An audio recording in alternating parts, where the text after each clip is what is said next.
So we've got aluminum reacting with copper 2 chloride, and it produces aluminum chloride and copper. This is a single displacement reaction. You've got a single element bumping out an element in a compound. So, is this balanced? So we've got to balance it. You've got 2 chlorines on the left, you've got 3 on the right. So you've got an even and an odd. So you make the odd even. 6 chlorines, 6 chlorines, and then follow up. All right. Now we have a balanced chemical equation. It says determine the limiting reagent. So reagent means reactant. We've got 2 reactants. We've got aluminum and we've got copper 2 chloride. Then we make a solution of aluminum chloride and metallic copper.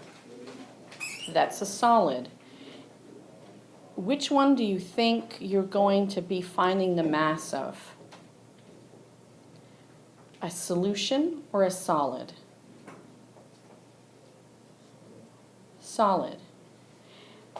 A second clue that's been given in the question is I actually give you the molar mass of the solid.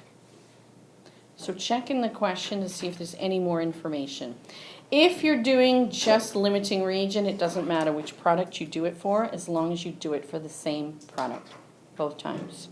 So we're actually going to figure out the mass of copper produced. We have to figure this out twice. If we use up all the aluminum, and then if we use up all the copper 2 chloride. So we want grams of copper, so we're going to start with the molar mass of copper because it's got grams copper in it. Okay.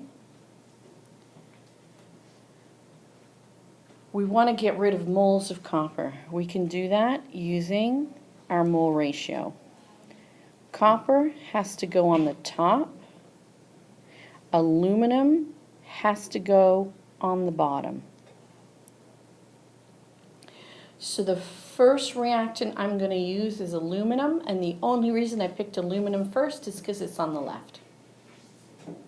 So my mole ratio is 3 to 2. I've got rid of moles of copper. I want to get rid of moles of aluminum. If I use my molar mass of aluminum,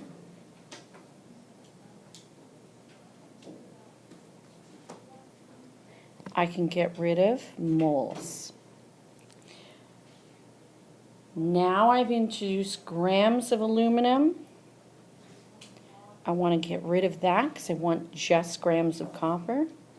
And I know I've got 0.25 grams of aluminum.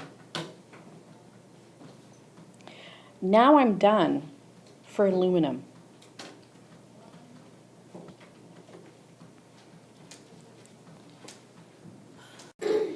So 63.55 grams of copper. What do you notice about how we start the second one? Okay. Start it the same way. I want grams of copper.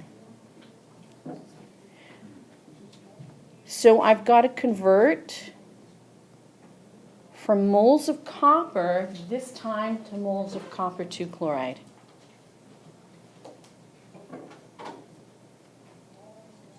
So it's a 3 to 3 ratio. So I get rid of moles of copper. Now I've got moles of copper 2 chloride. I want to get rid of it.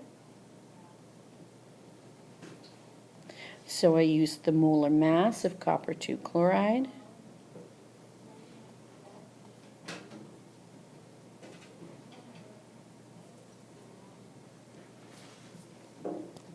That gets rid of my moles. I've got to get rid of grams, so I use my grams of copper 2 chloride.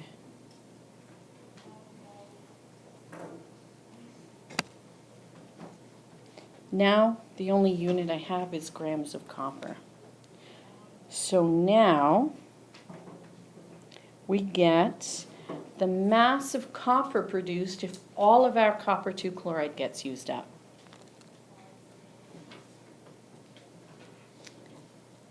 All right. So, if all of our copper 2 chloride gets used up, I produce 0.2410 grams. Which number is smaller? 0.2410.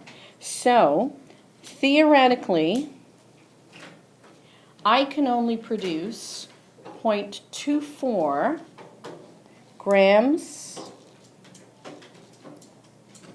of copper.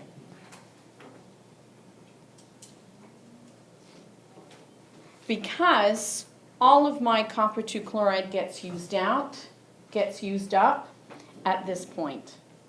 So, CuCl2 is the limiting reagent. Ty, theoretical yield.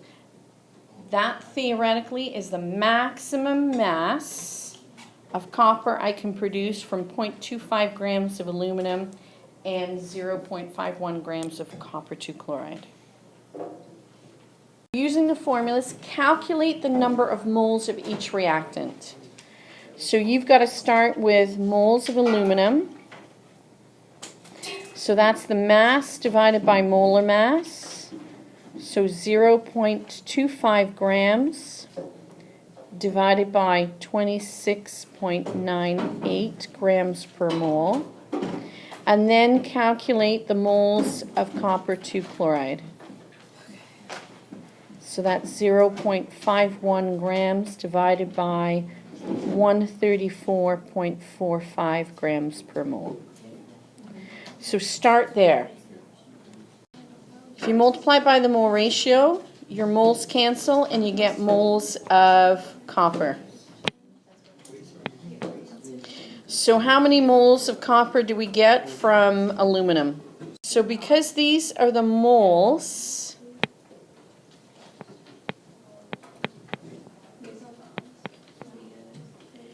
we take the moles of copper times the molar mass of copper to get the mass.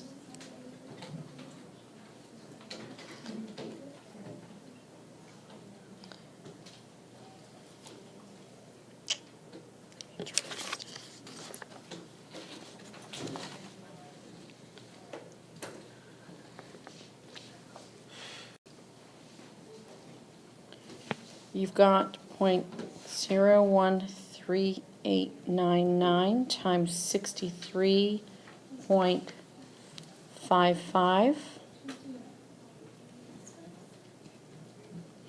And you've got 0.003793.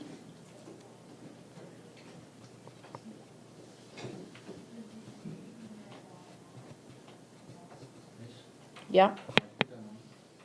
Get two masses for copper. Which one is the smallest out of those two numbers?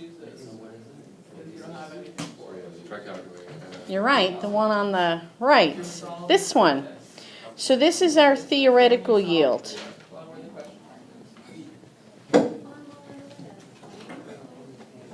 .24 grams of copper. It came from